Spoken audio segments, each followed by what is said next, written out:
In primetime news this evening, China warning, US again cautioning Jamaica about Chinese technology. Careful at Christmas. The experts share advice on protecting yourself during the holidays. And COVID CXC, Examination Council still silent on 2020 exam review and plans for 2021.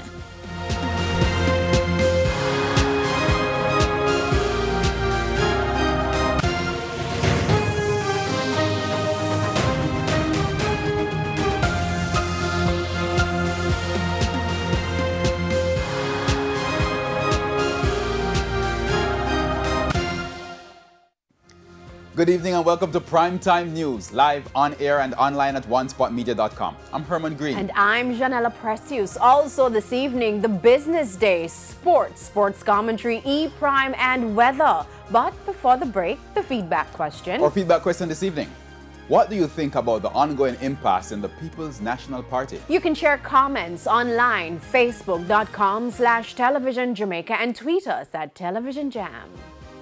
Please stay with us. Primetime News returns right after this break.